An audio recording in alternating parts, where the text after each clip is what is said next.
Well, I'm going to give you a little more impetus why you should never junk an old car because, I know I put videos out about, well, I put two videos out, one on the electric cars about how they're going to say that you're going to lease the batteries. Only one company's doing that, but they're all trying to do it, and there's a lot of other stuff going on. And now the big red flags have come up. I'm not going to dramatize like Alex Jones and make you mad and fearful. I'm just going to tell you this is the situation, and you got two hands. You could freaking remedy the situation, and you can make your choices. For those that just think it's a bunch of garbage, do whatever you want, because I ain't here to save the world.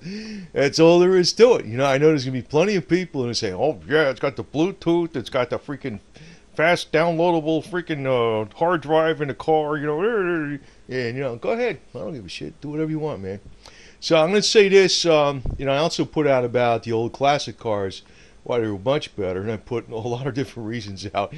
And I couldn't even touch the subject in like almost 30 minutes. Now, here's the thing. I know, like, if you had a truck like this, I know it looks like old, but actually this damn truck's in freaking super mint shape because it's just surface rust. It looks like God, man. That's primo. But even if you have a car like, I don't know, what is this, an 84 or something like that, and, you don't consider this a classic, you're thinking, well, it's got a computer on it, it's not anywhere near as bad as the stuff that's coming out today. And here's the whole caveat. It's actually John Deere tractor, and General Motors, General Motors, generic motors that went to China.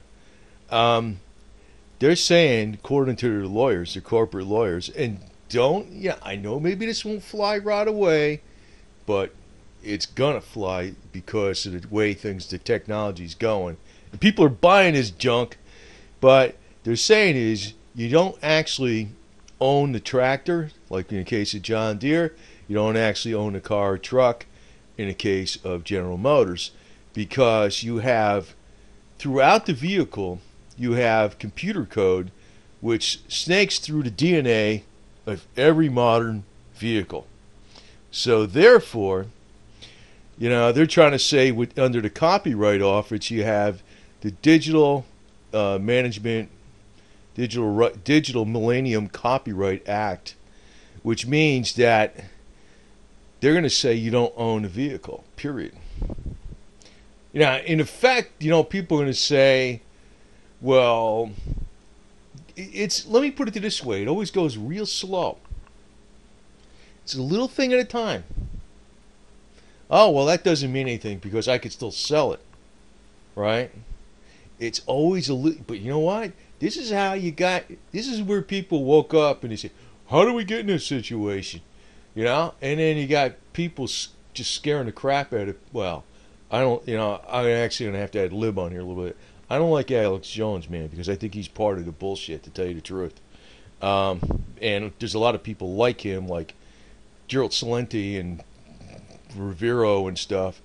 But there's a lot of the stuff they say is true. It is true. And, you notice I agree with them, but what the difference I'm saying is, it's almost like just don't get all pissed off and get all bent out of shape and, like, oh yeah, this is bad. And, you got to actually do something positive and constructive. In my case, I'm definitely ain't buying new cars anymore. I bought new cars before. I bought Chevys and Dodge trucks and all this other shit. And, I was like, freaking, I put like 50,000 miles on them in a year, man. That was another reason I wasn't going to buy them new ones anymore. That was one of the things that got me on the old ones again. But the thing is, they're telling you that you don't actually own, they're trying to argue that you don't own the car. But as cars become more and more computerized, you're having the black boxes in them now where they can track everything. Actually, I was going to put a separate video out on it, but they actually have, it's almost like a Star Trek device.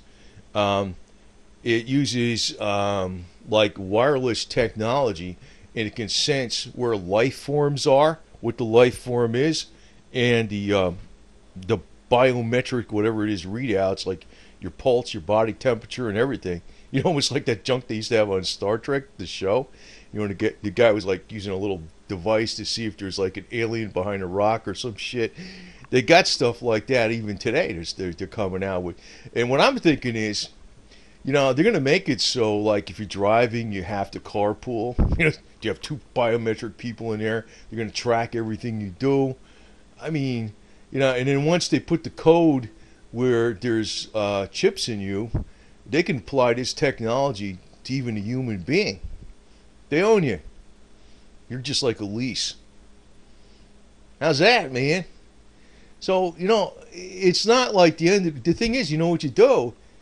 Cut them off, not at the ankles, at the knees. Cut them off at the hips, man. Cut them off at the hips, cut them off the neck. Don't buy any of this shit. Don't support it. All these, unfortunately, most cars in junkyards aren't like, like this, like, I guess it costs money to put them all up there like this, and like where they're not so super body damaged, like today. I mean, most of the time they're out there. Well, you can also get military vehicles and stuff too. That's another thing. A lot of used stuff out there.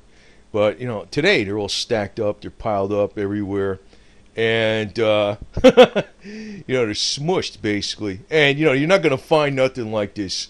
What is this? A '64 Chevy? Yeah, it's a '64. Yeah, that's a '64. I remember these older cars. I don't know. I can't tell you any years on cars from like even the '80s up. I can only tell you what the hell they were in the '60s and the '50s. I don't even know nothing today. This is a Hudson. Oh God, I don't know, man. I don't know. It's like every time I turn around, it's me driving my El Camino, and I'm looking around. Everybody's got these things. I'm like, what? I don't even know what the kind of trucks they're driving and shit. But the thing is, they're making it so the Digital Millennium Copyright Act, John Deere. Well, it's not. It's the attorneys and it's John Deere and General Motors. They're saying you don't own the cars. But in effect, you're going to own them, you're going to buy them, but you really don't own them, then you'll transfer. But they're going to say, like, they own them. And, if they get away with that, maybe it doesn't mean nothing right away, in effect, in practice. But then there's always something that can come up from that because you said that legally you don't own the car. Especially when you go to buy it and you're signing a contract and they got all those bullshit words in there. About, you don't actually own a vehicle. You're actually just purchasing a lease for life that you can transfer at any time. And I know what people are going to be doing. It's almost like they'll be saying, that's no problem. It's no problem. But, classic cars are like anything. Classic cars, they never go out of style, for one thing. Some things never go out of style. And that's the way I look at it. But it's going to be where if they own it, they're going to make it so you can't fix it too. There actually is a big competition now between, I got the right to work on a car, and this Digital Copyright Act, whatever the hell it is, and you see, I agree with. I don't want to knock Alex Jones in this way, or Gerald Salenti, or Rivero, or any of those kind of yo-yos in this way, because I basically agree with them because I know they're right, but I don't like the way they're freaking putting this stuff out because I think they got a game. Their game is to create not a solution, but actually something where people are all riled up and it creates, it creates a major problem where there's more conflict, which out of that conflict maybe makes another result that's worse. In other words, I know you really can't reason with these people on the top and tell them like, hey, I don't agree with this. You could say, you could just say, what I would do is just not buy their shit, plain and simple. I mean, VW had the right idea way back when, but I guess the emission laws killed it because, they couldn't freaking get the emissions down on air-cooled motors that good. But that was a car that, I mean, some of the engines were pretty anemic, but they got some pretty strong ones in there. That was a vehicle you could always fix, too. I mean, the main thing is rust. But actually, back in the day, I'm just talking about this rust shit because back in the day, they didn't have all these products to prevent rust like they do today. Or maybe if they did, nobody knew about them because I didn't know about them. The first thing I ever heard about was rubberized undercoating. And I think that was a new product back in the 70s. But, basically it was just undercoating really didn't slow it down that much.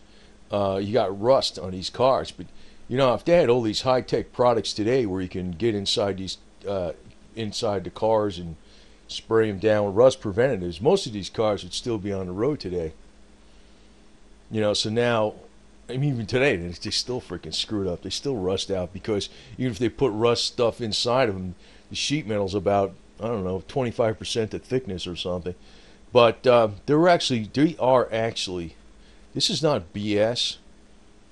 They're going to make it so from this step, say this step happens and all the people go, oh, that's okay. Because basically it's the same damn thing. I'm using the car for as long as I want, and then when I could sell it anytime I want, and there's no problem. But once you establish that legally you actually don't own the vehicle, they could do a lot more stuff.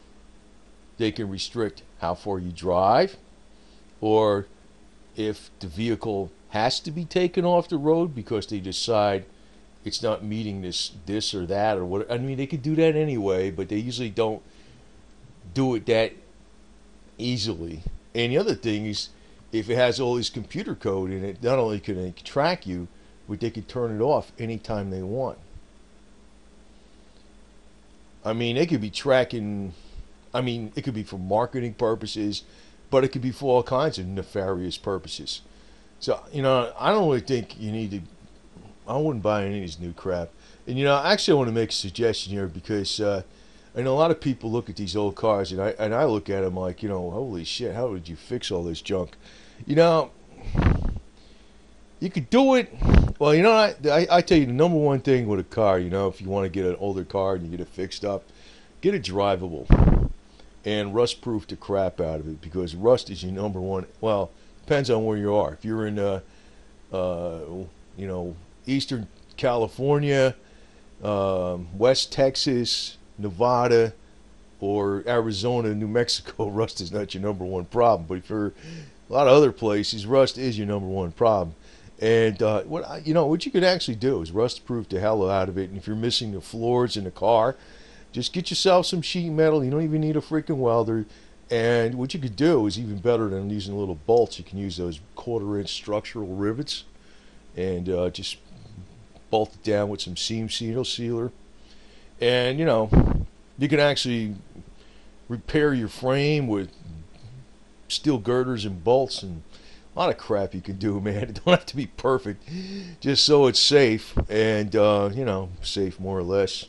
And you can just use the damn thing because, I tell you the truth, man, the more they put loud, the more people are going along with this crap. And, it's almost like, it's almost like these dorks, man. They got to impress puss because they got to have this flashy new car. And, to tell you the truth, a lot of times women don't care about that shit. And actually, if they are into all that kind of shit, they ain't the type you want to be around anyway, because they're usually looking for change, money. And, a lot of the best, I know guys, like, they used to sell cars back in the 60s off of, the females are just going to pile in it or something like that type of stuff. But still, it's almost still in the car culture today. But, actually, the real women that you really want to hang with or whatever, they were more into the older rides, man. They don't really like the freaking new shit anyway. It's phony. They're phony. And they look for money, and they're gold diggers. And I'll tell you right now, some of the better women are the ones that are into the old rides. That's a fact. So, it's almost like it does more than other things, because a lot of times people, you notice the guy has to get, if they had $60 million, the first thing they would do is go buy a Porsche or a Ferrari or some shit and try to press Missy, The best thing to do, actually, is, if you're really smart, is be very, very, very low profile. And you never want to display crap. That's the number one thing. That's the number one thing, to tell you the truth. And, flashing around whatever you got is one of the dumbest things in the world, because it announces to the world, you know, it opens up the door to freaking people that want to use you, right? So a lot of times, if you pull in there with a, like say for instance, you're gonna get, you're looking around to get a deal on something, and you pull up there in this old Ford Falcon station wagon here, and you're more than likely to get a cut or a break than if you pulled up there in a Rolls or a Bentley. You know what I mean? Because you pull up there in a Rolls or a Bentley, they ain't gonna give you no break. So I gotta tell you, man, some of the shrewdest people in the world, they drive old rides. Now, I'm not one of the wealthy guys or nothing like that, but I do know of people that have had a lot, or they have a lot of wealth. I used to know. They drive old cars for that reason. But, now that's a separate subject, but I'm going to tell you this. They're making it, the attorneys are getting around where they're trying to make it where they're not, they're not going to be part of, you're not going to own them. You're going to lease them. It's going to look like you own them.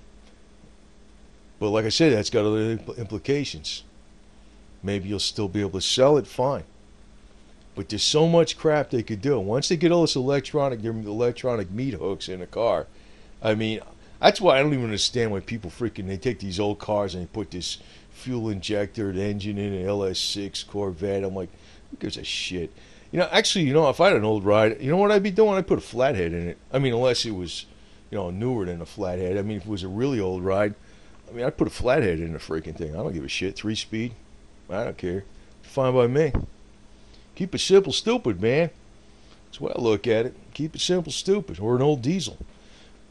So, this is one reason you should never, ever, ever junk these old cars. Even stuff in the 80s.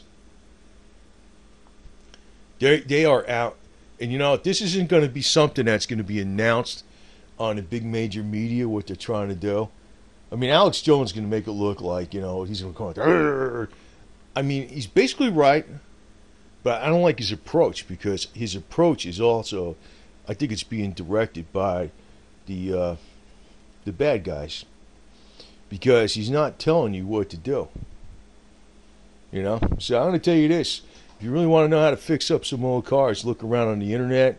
You get some information how to do it. You can look at the DIY Auto School and get a lot of good tips. You're probably not going to be able to do all the stuff he does on there, but there's other shortcuts you could do.